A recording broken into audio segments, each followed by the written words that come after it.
Hi.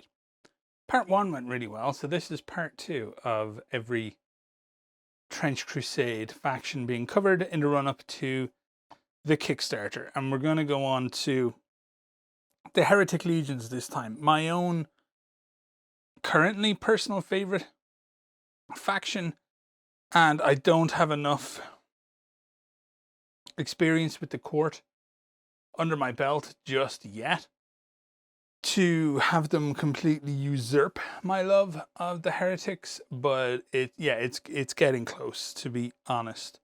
So let's run through the actual kind of, within lore, who and what they are.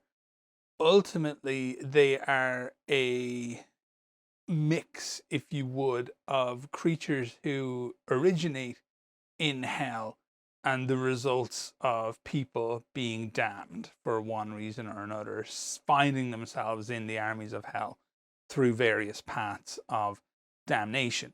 Now, how they get there is a very individualist thing. You could commit any of the sins, you could commit any form of heresy, you could commit any form of blasphemy, you're going to hell. And if you go to hell, you can either suffer the consequences within hell, or you can try and work your way up the ranks, which is what a lot of these folks do. Some people appear to just not like God particularly very much and rebel against the idea of there being a God and all the rest of it, and join the Legion while still alive, while still mortal, troopers and legionnaires and things of that nature. But don't get it twisted, they are very much evil. And realistically, it's the cartoonishness of said evil on such a scale to have a hellish demonic invasion and have some goofs sit there and go, you know what, I'm with those guys. I just find that appealing in a weird way, so I want to play it. I also like the rule set, and I really like the concept art for a lot of the units. In 40k, when I was a kid, I was like chaos everything essentially in Games Workshop games. I played chaos in 40k, I played chaos in Warhammer Fantasy Battle, I played chaos in Necromunda. I played as Chaos Cultist before there was even Chaos Cultist rules. It was just like, played as Kodor, I think it was, that we went with. And yeah, I was always like interested in the concept of evil. What I like and what I find interesting about the Trench Crusade concept of evil is it is in fact irredeemable, both in behavior and via the laws of the universe, right? Hell is real, you're sent there, you're never getting into heaven. Plain and simple, eat shit. Not happening. So for people to actively choose that is always very interesting to me. And I know it feels like people would, out of some kind of self-preservation instinct, always choose the right path or the correct path or the path that pays off the best in the long term. We see all the time in the world in which we live, in the behaviors of the people around us, and many times even in the behaviors of ourselves, we don't do that. We inevitably make bad, wrong decisions that impact our lives very negatively, and that's the case all over the world. So I do see the sense in the story, at least, of these legionnaires, these evil people gaining a foothold. Some people will just sell you out for a step up.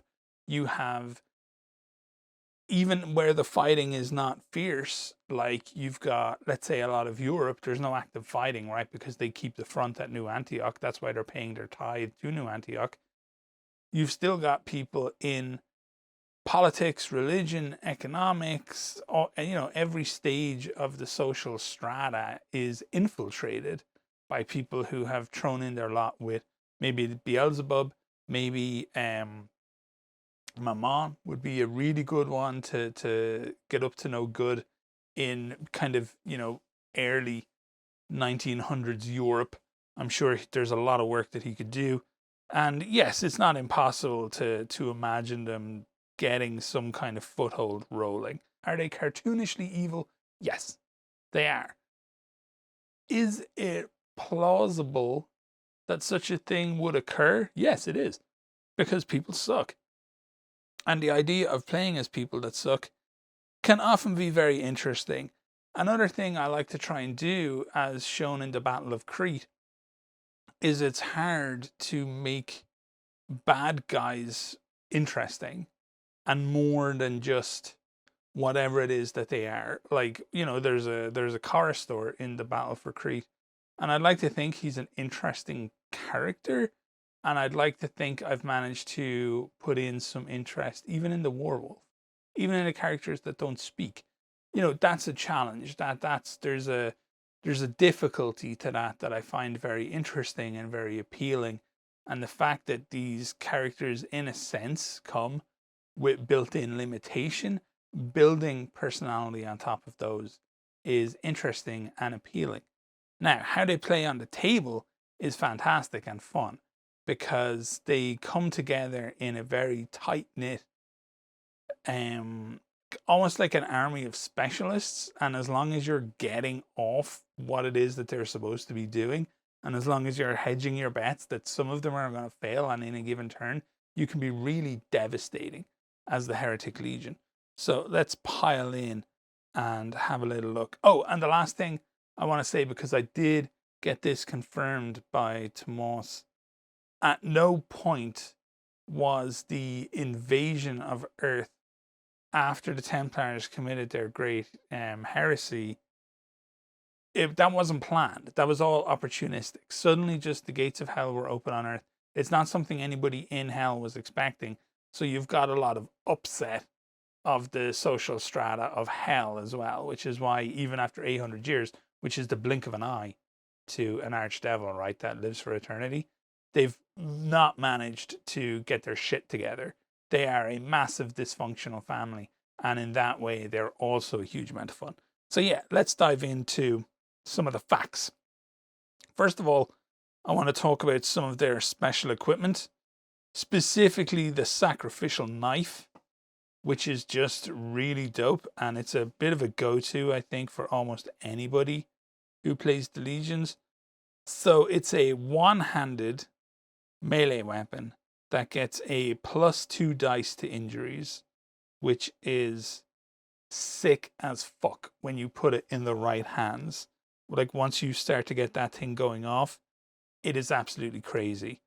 It can do tremendous work. So you've also got the Hellblade, which has a +1 dice to injuries, and also because it causes fire, it creates additional blood markers as well.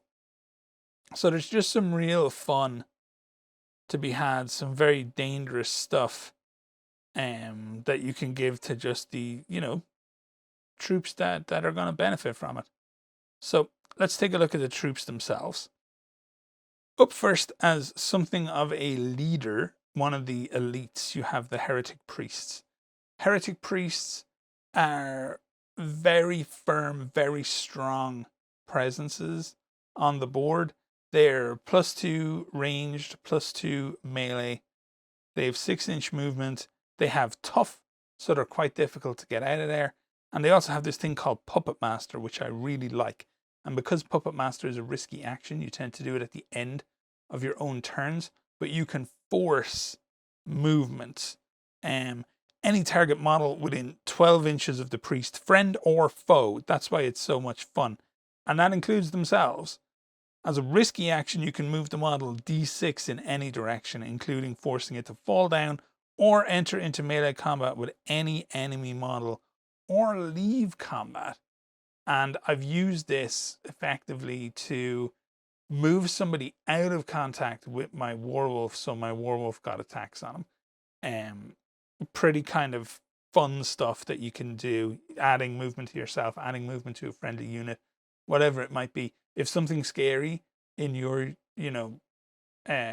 troops are just out of charge range, you can force that guy forward and enjoy the benefits of suddenly being anywhere up to 6 inches closer to what it is that you want to charge.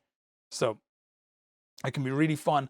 I also have used it to drown enemies in a particularly fun game, which I still need to do the battle report for because I'm a terrible human being. But yes, can be a huge amount of fun. And Heretic Priests are, you kind of, it's a good idea to let them, over the course of a campaign, get a few perks and figure out, are they going to be strong melee or strong ranged, and then build them up accordingly. That's what I've been doing with most of my elites. So yeah, Heretic Priests, really good, really fun, fantastic character design with the old hyper goth imagery basically, and a very strong and fun unit to have at the forefront. Now, I've enjoyed playing mine as something of a coward, but he's still been remarkably effective on the battlefield, so that's fun. Up next, for 90 ducats, the Heretic Death Commando. These guys are a lot of fun. They've got stealth jennies on them, and lore-wise, they're pretty terrifying. They're basically kind of, you know, broken down and built from the ground up to be the ultimate killers. I have a bit of lore about them on the channel, and they can be a tremendous amount of fun. They are dripping with poison. They delight in, you know, the murder of particularly difficult to get to targets within the lore, and, you know, it's a lot of fun. So abilities wise, or sorry, stats wise, they've got +1 ranged, +2 melee. So it's fun to give them pistols, I feel, and especially like a silenced pistol, although I think that rule may have changed or be changing. I'm not entirely up to date, so don't quote me on that. And then +2 melee, so you get into melee combat with something, you just shit on it. They have Infiltrator. A death commando can be applied anywhere on the table that is not in line in sight of an enemy model and is at least 8 inches away from the nearest enemy model. Deployed after all other models without the keyword Infiltrator. So that's really impactful when your opponent are trying to set up. They need to constantly try and keep all their stuff safe, and it's almost impossible to do it. It's actually very, I don't want to say meta, because that implies what everybody perceives meta to be, but in the sense of literature, it's actually quite meta, I guess, because whatever's left open, whatever is weak, that's where you're going to attack, and that's what these guys essentially do. They burrow their way in via the available opening and get to the scariest thing that they can from there. So, a lot of fun. The stealth generator means that ranged attacks against them suffer -1 dice to all attack rolls, which essentially means like you're in cover all the time. Which is pretty slick. Cover is a tremendously important thing, especially at setup, especially if you're going to be running the risk of setting up within 8 inches of potentially like everything on the other team. So, and then they can hide. So as a risky action, with +1 dice, the commando can hide if any piece of scenery the model is touching can block line of sight in any direction, even partially. If successful, enemies cannot target the commando with ranged attacks or charges. Weapons with the keyword blast affect the commando as normal if it is within the radius of the weapon. So yeah, just scary.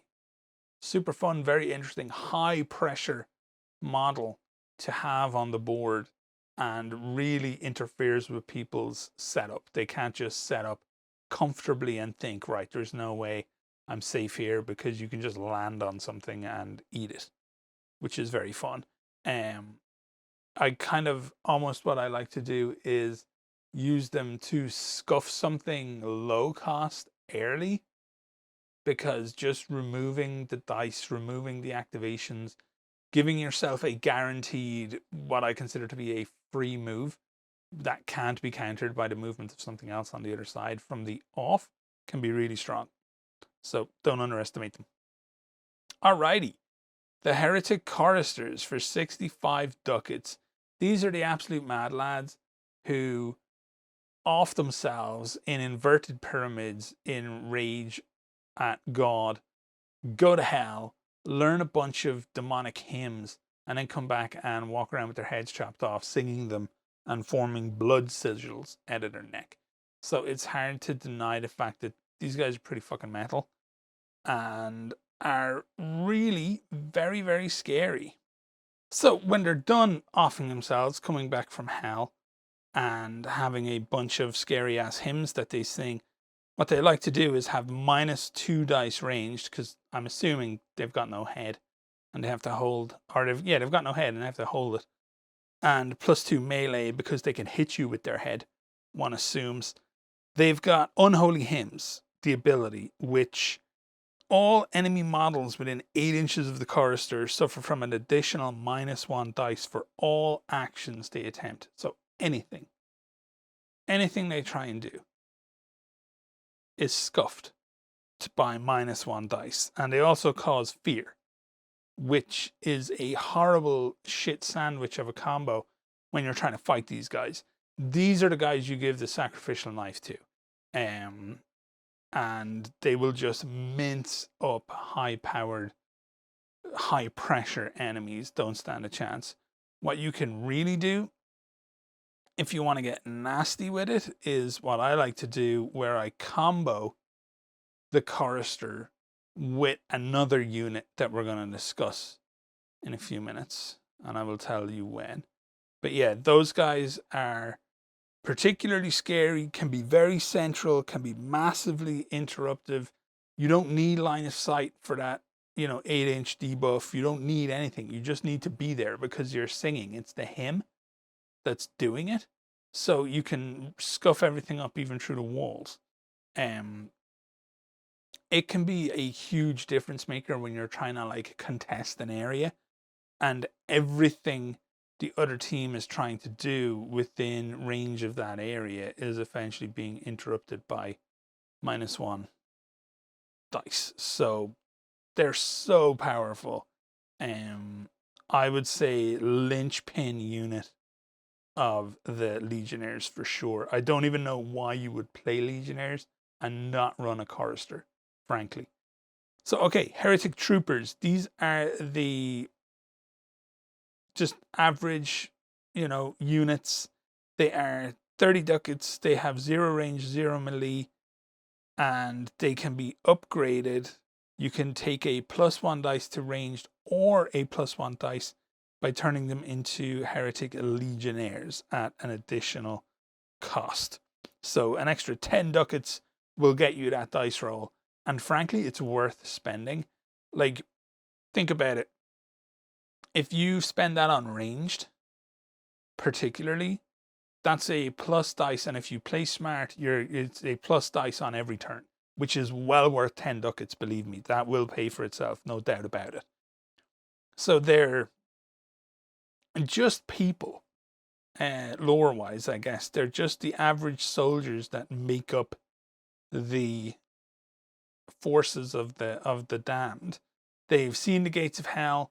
They're definitely evil because they did not combust within vision distance of it. And yeah, they're just nasty assholes. And starting out with 1 or 2 of them is normally a good idea. And just for a bit of bulk and something to contest space and things like that. Now, up next, the Anointed Heavy Infantry. You're looking at 95 ducats for these guys, +1 dice to ranged, +1 dice to melee. They have strong. They have -2 armor built in, so it's they're costly, but it's worth it to get that strong keyword, very protected, onto the board. If you're planning on any kind of a heavy weapon, these are the dudes to do it. There's no reason to do it on anybody else unless you have another elite who rolls into strong somehow. So yeah, those guys are super interesting. You can take up to 5 of them. So they can be a real scary option. They can just be like a wall of terrifyingness, basically. I never actually did all the math, but yeah, if you had 5 of those, like you're starting out with 700 ducats, let's say, if you had 5 of those to start, it would actually be pretty high yield, I'd say. I actually might try that in a couple of games just to see what happens, because that -2 armor and the +1s are going to be really, really interesting. So yeah, I might actually just try that. Although I don't know if you can get them all armed up and effectively led. within 700 ducats if you're taking all heavy weapons. So, you know, theory crafting is fun, but on the table, how's it going to play? So, up next, this is the guy that I tend to pair up with my chorister, the Warwolf Assault Beast, for 140 ducats. These dudes, I can't explain how much I love this unit. Mine's called Clive, and I just absolutely love him to bits. Every game he comes in completely clutch, and people have to equip themselves to deal with him. You need, if you're facing a Warwolf Assault Beast, you need something on your side that can handle it, because it's very difficult to deal with, especially when you're being, you know, dice eroded basically by the presence of the chorister as well. So these guys have an 8-inch movement. They have +2 dice in melee. They can't take any ranged, and they have -3 armor. They can't really take any equipment, but that doesn't matter because their equipment is all built in and they don't need anything they don't have. They're a very, very complete unit with a very, very specific purpose. So let's have a look. They come with a chain maw, which is the mouth, right? It's that big scary chainsaw mouth. It's a melee weapon. They can do an L bite with it, and it's a risky action, and it grants +1 dice to hit for a total of +3, which is super good, and it ignores any armor worn by the target and has +1 to injure as well. So you find it the most heavily armored, scariest thing on the other team, and you just eat it. It also comes with Shredding Claws. The Wolf treats its Shredding Claws as a 2-handed melee weapon with the keywords risky and cumbersome. The Shredding Claws have a +1 dice bonus to injure. Because the Shredding Claws are wielded alongside the chainsaw mouth, they are treated as an offhand weapon and suffer penalties accordingly, which is fine because you can use both of them. It's really quite scary. Abilities, they've got tough, they've got loping dash. This is what makes these guys so sick. A Warwolf may take its dash action with +2 dice. The Warwolf ignores difficult terrain penalties.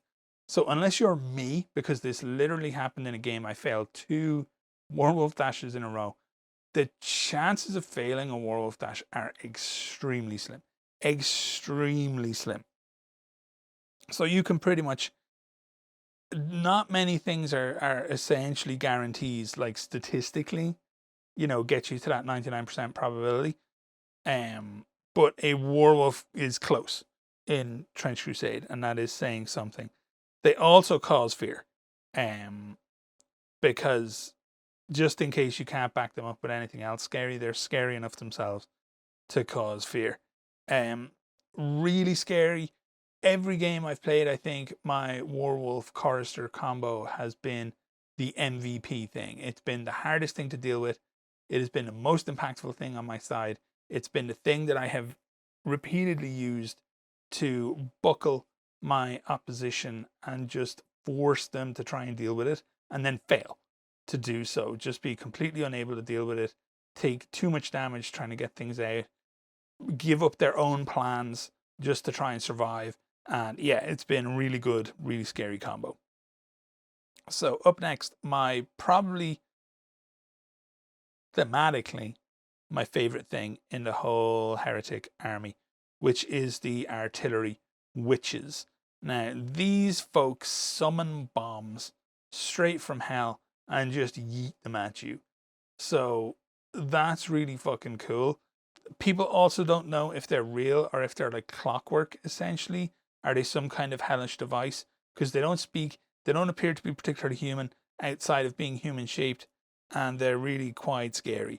So they can move 6 inches, they got 0 range, -1 melee. None of that matters because you should never be close enough to something to need to worry about melee. And the bomb doesn't give a shit about the ranged situation anyway.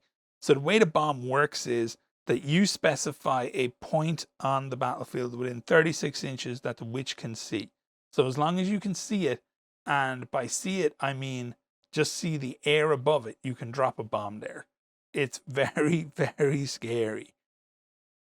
So you drop your bomb and you take your ranged attack, and if it fails, you deviate from where you were aiming.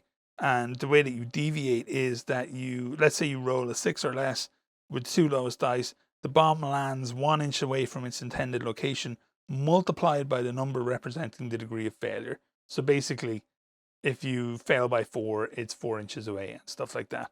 And the person you're aiming at decides the direction that it goes in. So not only do you get to place it wherever you want, but even when you essentially miss, there's the opportunity and chance to still be within the blast radius. So yeah, really quite scary. The attack keyword has shrapnel, and it causes an extra blood marker because of that.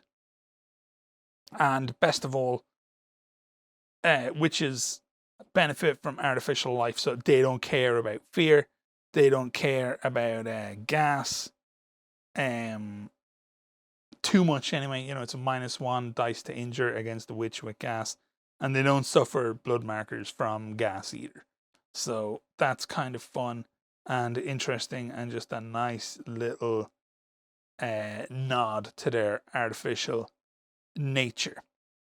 So yeah, what I've been doing is running 2 of them, because I've noticed a roughly 50-50 odds from having played the game and, you know, lobbing bombs at stuff and going through the process. I've noticed about a 50-50 chance that you'll have an effective witch attack on any given turn if you're running 2 of them.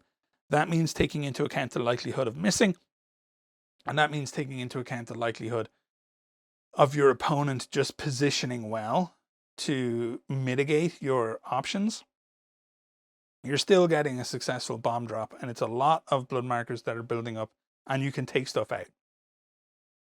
I think my best straight up take out of action was dropping a bomb directly onto the skull of a Sultanate assassin, and that was it. It was done. And that was the first thing it had been hit with in that game, and it was just out of there. It was out of play.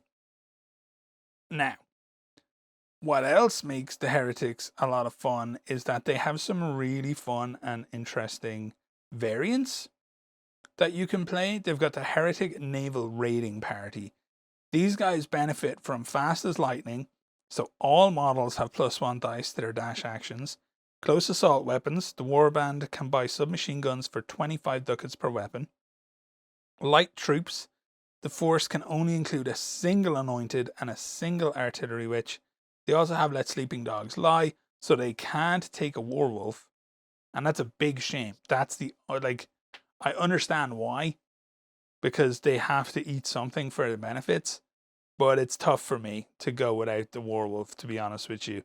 And then the Unseen advance, up to 3 models without a leak keyword can be upgraded into Infiltrators at the cost of 10 ducats per model.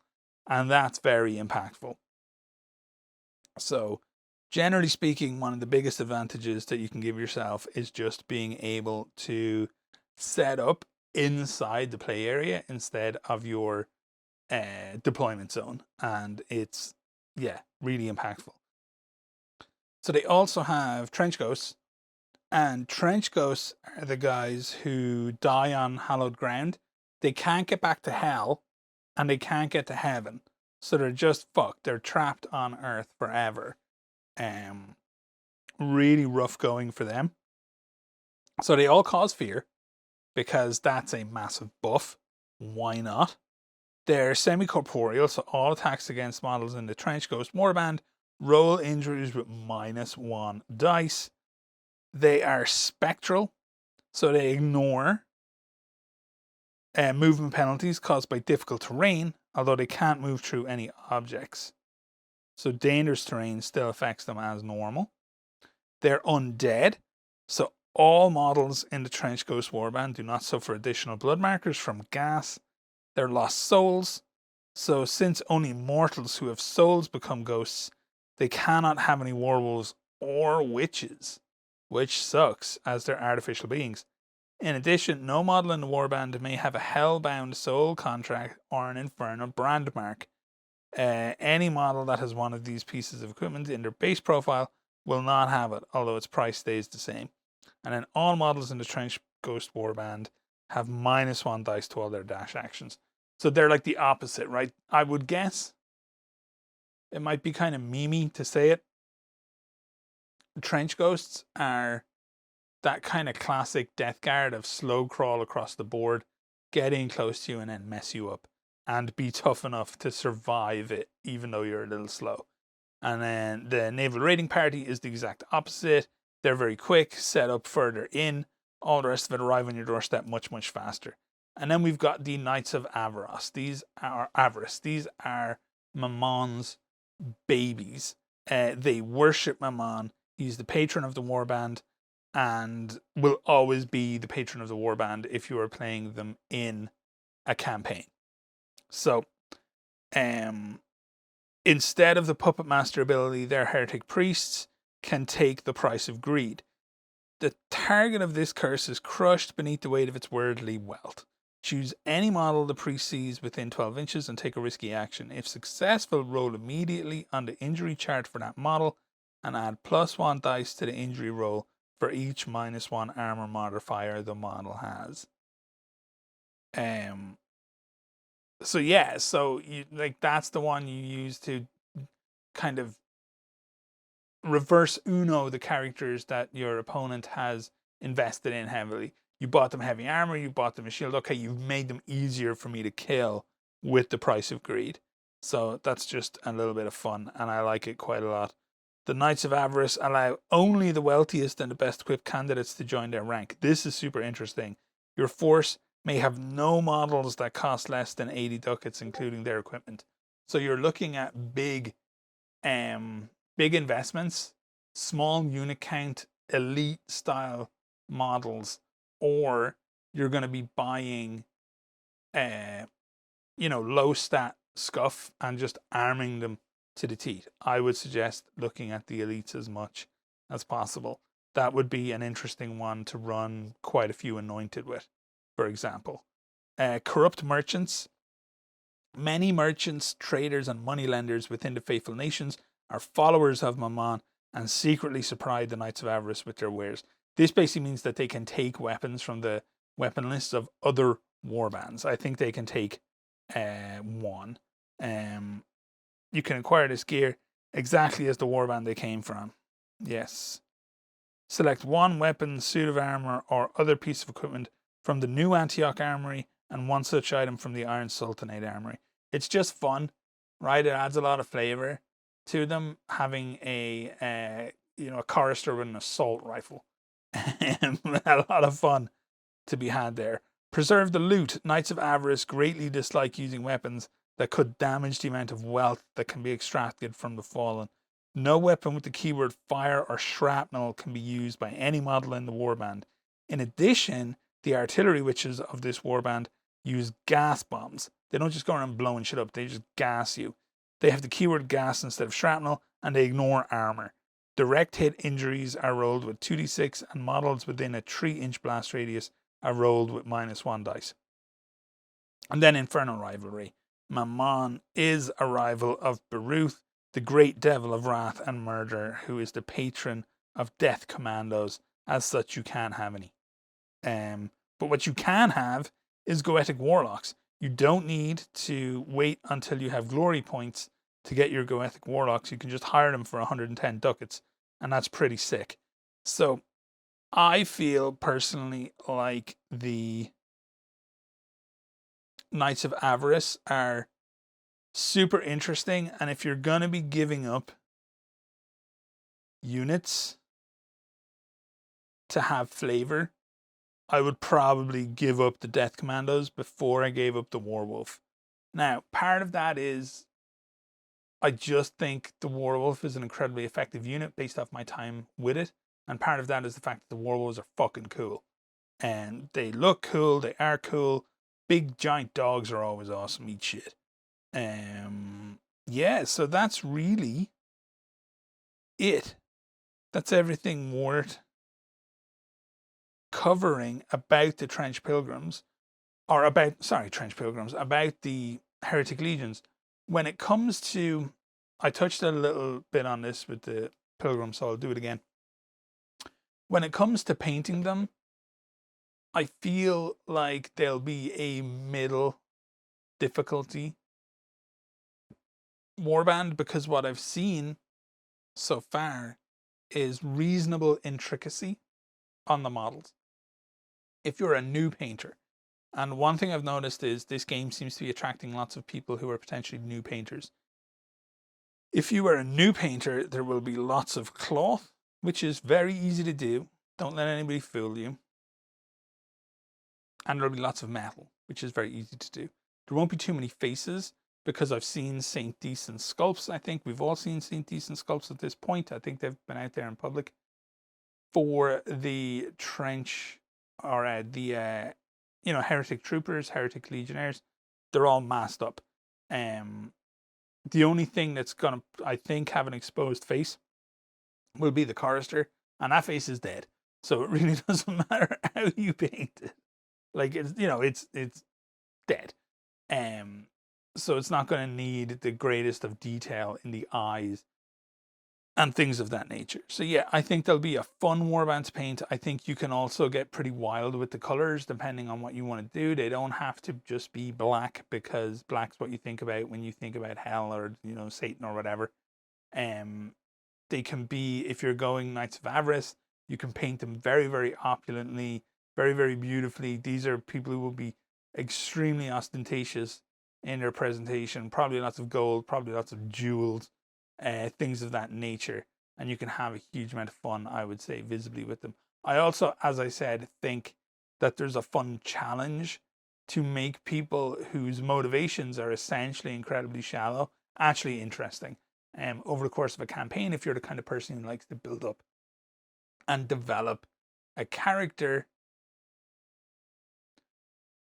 over the course of a campaign, if you're the kind of person who likes to build up and develop your characters, that challenge is there. How do I make these interesting? How do I make these actually engaging as characters to play, instead of just being brain dead, mindless, oh, I'm evil characters? You want that evil to be driven by something interesting and characterful. So yeah, that's it for this one. Thank you so much for tuning in. I'm having a lot of fun doing this. I hope once again there was some benefit from this video, and let me know your thoughts on the legions in the comments below. There was a comment on the last video that had legion as top 3 with the witchy wolfy combo, and I 100% agree with you. They're an incredibly powerful faction in the game right now, and much like the pilgrims, they make a lot of sense to play. They make a lot of sense to build, and the variance in them is fun and interesting. So yeah, thank you so much for watching, folks, and all the best.